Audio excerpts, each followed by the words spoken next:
Olha, se os sites do governo, se as grandes corporações estão sofrendo esses ataques, que dirá o internauta comum. Vamos falar mais sobre esses ataques. Eu vou conversar com o Wanderson Castilho, ele que é especialista no assunto, especialista em crimes digitais. Ele está em Curitiba. Wanderson, muito boa noite. Prazer ter você participando conosco. Os ataques é que estão muito fortes ou os mecanismos de defesa é que não estão dando conta do recado? Boa noite. Boa noite, doutor. Olha, é um pouco dos dois. Na experiência que nós já temos, a grande maioria dos sites que foram invadidos com prefeituras e tudo, eles têm pouca segurança, porque não existe uma política definida como uma ISO semelhante de segurança da informação, onde o governo aplica em todos os seus órgãos. Cada órgão cuida do seu próprio servidor, da sua própria site, e aí eles fazem as seguranças assim que eles determinam. No caso de IBGE, no caso do SERPRO, eles têm uma segurança muito grande, muito boa, equipes de contra-ataque, eles têm uma equipe excelente para isso. Mas algumas dessas ganguezinhos, eles estão com um nível de ataque também um pouco avançado. Nada de extremo nível, a ponto de cometer uma invasão muito mais avançada. Para você ter uma ideia, eles não conseguem invadir bancos, você não vê esse tipo de coisa em bancos, porque o banco está muito bem protegido. Então a técnica deles é considerável baixa para um nível mais alto. Wanderson, a nossa Eliane Cantanhede quer fazer uma pergunta para você direto de Brasília. Eliane, à vontade.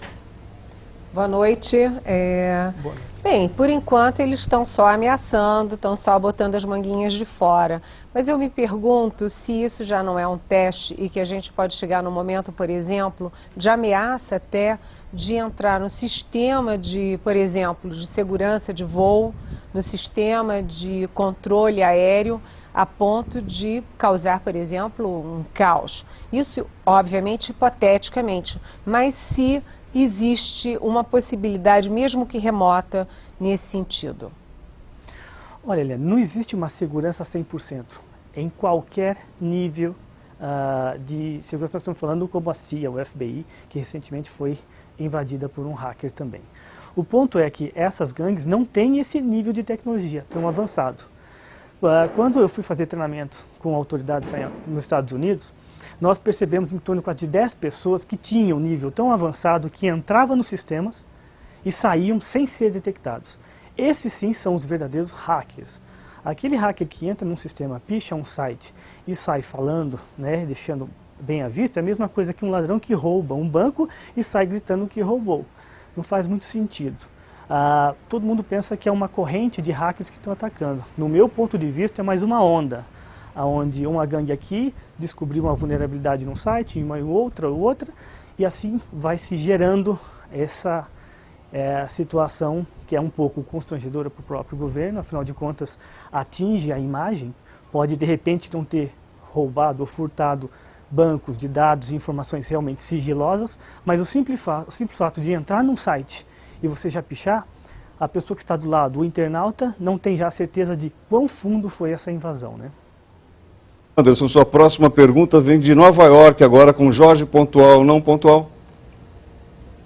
Pois é, ano passado eu visitei uma empresa em Boston, em Cambridge, a Akamai, que monitora em tempo real os ataques de hackers no mundo inteiro. E quando eu estava lá, o país número 1 de onde partiam os ataques era os Estados Unidos, número 2 era a China e número 3 era o Brasil. Eu fiquei surpreso.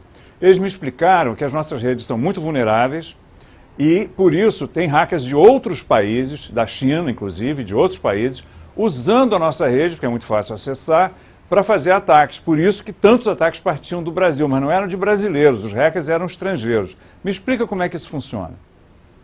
Bom, se você der uma olhada, hoje ainda mesmo, a imprensa chegou e queria fazer um teste, se eu podia escolher o próprio site dela para fazer. Em 15 minutos eu tive acesso a informações do banco de dados dessa imprensa que queria fazer uma entrevista comigo. Então, se você escolher hoje, aleatoriamente, 10 sites, você vai encontrar 9 deles vulneráveis. Porque hoje nós não temos nem leis específicas para o crime digital. Então, o que acontece? A nossa estrutura hoje está fragilizada, nós estamos com uma conexão muito rápida, muito boa, Porém, sem leis específicas para isso, o nosso Estado ainda não tem treinamentos e ferramentas próprias para fazer a sua defesa, a sua segurança, e a própria polícia tem essa dificuldade de ir atrás. E qual vai ser a pena? Qual a lei que nós vamos enquadrar? Existe um projeto-lei que já está tramitando no nosso Congresso há mais de 20 anos. Então nós temos esse problema a qual nós se encontramos e não existe solução. Eu acredito que isso é um grande alerta ao governo e a nós de que, poxa vida, pode então de repente não ter entrado e pego tantas informações confidenciais quanto imaginamos. Mas nós temos que tomar alguma medida, porque isso não pode ficar. Isso não é uma brincadeira de adolescentes e de jovens que podem quebrar a imagem e até pôr em risco a nossa segurança nacional. E não há garantia de que vai parar por aí, não é? Wanderson, muito obrigado, agradeço a sua participação conosco, você que é perito em crimes digitais, obrigado pelos seus esclarecimentos e participação no Em Pauta.